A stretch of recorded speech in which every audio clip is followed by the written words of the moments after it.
क्या आपके साथ कभी ऐसा हुआ है कि आप रात में मस्त गहरी नींद में सो रहे हो और तभी अचानक आपकी नींद खुल जाती है और आप देखते हो कि आपकी छाती पर कोई बैठा हुआ है जो आपकी बॉडी को धीरे धीरे जकड़ रहा है। आप जोर से चिल्लाने की कोशिश कर रहे हो लेकिन मुंह से कोई शब्द नहीं निकल रहा है। आप फौरन उठकर भागना चाह रहे हो लेकिन हाथ पैर नहीं काम कर रहे हैं। अगर आपके साथ ऐसा नहीं हुआ है तो डोंट वरी, आपके साथ फ्यूचर में एक आध बारी ऐसा हो सकता है, क्योंकि इसे 10 में से लगभग 4 लोग अपनी जिंदगी में एक आध बार या एक से अधिक बार इस दौर से गुजर चुके हैं। इसे कहते हैं जिंदा इंसान के शरीर में भूत घुसना और इंसान के शरीर में घुसकर ऐसी हरकतें करना।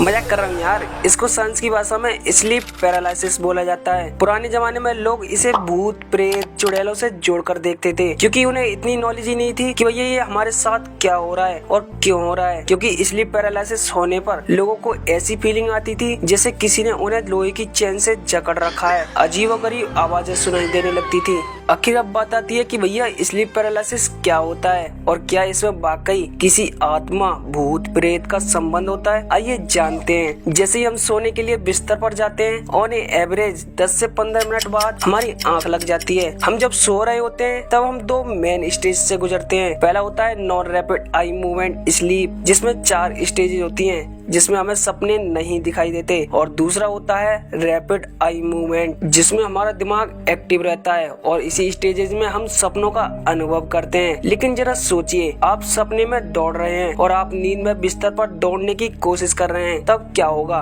इससे बचने के लिए हमारी ब्रेन में एक स्विच जैसा फंक्शन होता है। हम जैसे ही रैम स्टेज में पहुंचते हैं वैसे ये स्विच ऑन हो जाता है और हमारी बॉडी पैरालिसिस कर देता है, ताकि हम सपने देखते वक्त ऐसी वैसी बचकानी हरकतें ना कर सकें जिसमें अपना और दूसरों का नुकसान ना हो सके। और जब हम नींद से बाहर आते हैं तब ये स्विच ऑफ हो जाता है और हमारी पहले जैसी लाइफ नॉर्मल हो जाती है। लेकिन कभी कभी ऐसा होता है कि जब हम रैम स्लीप स्टेज में सपने देखते वक्त अचानक किसी कारणवश हमारी नींद बीच में ही खुल जाती है और हम रैम स्लीप से सीधा जाग जाते हैं। लेकिन तब अचानक नींद खुलने से हमारा पैरालिसिस स्विच ऑफ नहीं हो पाता है और हमारे ब्रेन को लगता है कि अभी भी हम सो रहे हैं और सपना देख रहे हैं। और इस मूवमेंट पर ना तो हम पूरी तरह से जागे हुए होते हैं और ना ही पूरी तरह से सोए हुए, और हमारे ब्रेन का पैरालिसिस स्विच भी ऑन होता है, यानी हमारी आंखें तो खुल जाती है लेकिन हमारी बॉडी का कोई भी पार्ट बिल्कुल भी नहीं हिल पाता है। और इसी कंडीशन को कहा जाता है स्लीप पैरालिसिस। हालांकि ये एक नेचुरल प्रॉब्लम है जिससे आपको इससे डरने की कोई ज्यादा जरूरत नहीं है, क्योंकि इसका टाइम पीरियड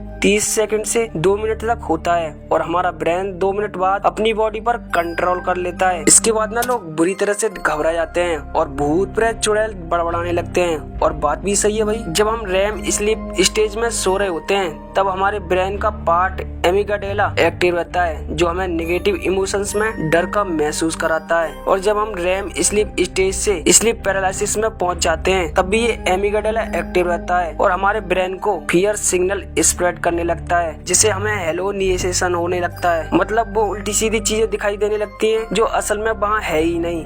जिसमें कई लोग इस स्लीप पैरालिसिस एक्सपीरियंस में बताते हैं कि उनके सीने पर बैठकर उनका कोई गला दबाने की कोशिश कर रहा है या किसी ने उनको रस्सी से जकड़ रखा है, जो कि स्लीप पैरालिसिस में ऐसा होना नॉर्मल है। ये लगभग 30 सेकंड से 2 मिनट तक रहता है और इसके बाद इंसान पहले जैसा नॉर्मल हो जाता है। अब बात आती है इससे कैसे बचा जाए। आपको ये पता चल चुका है कि ये कैसे और क्यों होता है, और ये नॉर्मल डिसऑर्डर है जिसमें इंसान स्लीप पैरालिसिस से 30 सेकंड से 2 मिनट में बाहर आ जाता है। इसमें कोई भी खतरे वाली बात नहीं है। इतने टाइम में आप ये कर सकते हो कि बिना घबराए आंखें बंद कर सकते हो, जिससे आपको जल्दी नींद आ जाएगी और आप वापस उठेंगे तब एकदम नॉर्मल फ्रेश उठेंगे। तो दोस्तों ये था स्लीप पैरालिसिस के पीछे का सच, जिसे लोग न जाने किन किन चीजों से लिंक्स करते रहते हैं। वैसे क्या आपने इस स्लीप पैरालिसिस को महसूस किया है? मुझे कमेंट्स में जरूर बताना, और कुछ नया जाना हो तो यार एक लाइक तो बनता है।